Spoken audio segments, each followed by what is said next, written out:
सखी के सपना गोरी बिना धर के हो गए वो।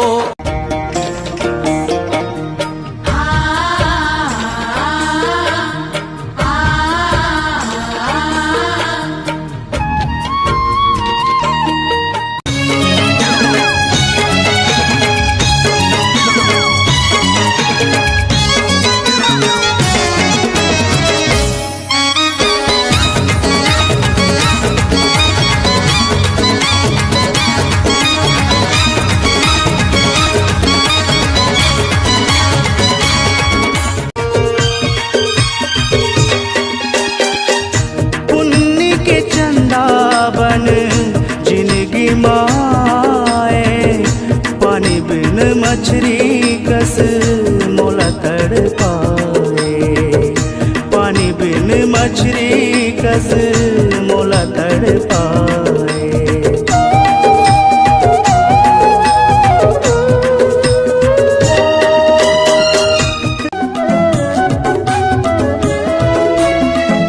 कैसे बताओ मोरे मन के कल्पना वो, कैसे समझावा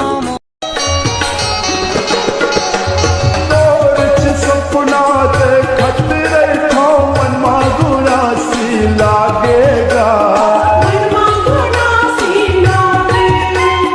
जागत रहो तो सुरता मारत हक निंदिया भागेगा।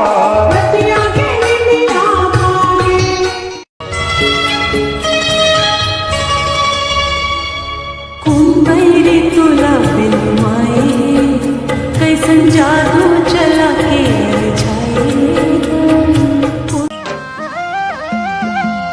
रसिया मोर जोड़ीदार आजा मगते मार ले, चढ़ती मोर जवानी के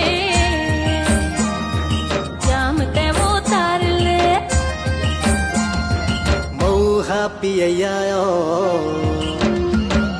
जरा जरा से ठार दे, जरा जरा से ठार दे। मऊहा पिया जरा जरा से ठार दे, जरा जरा से।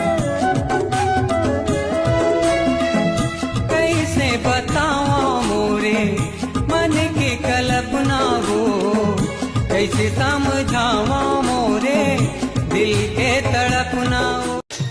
हम तो कहें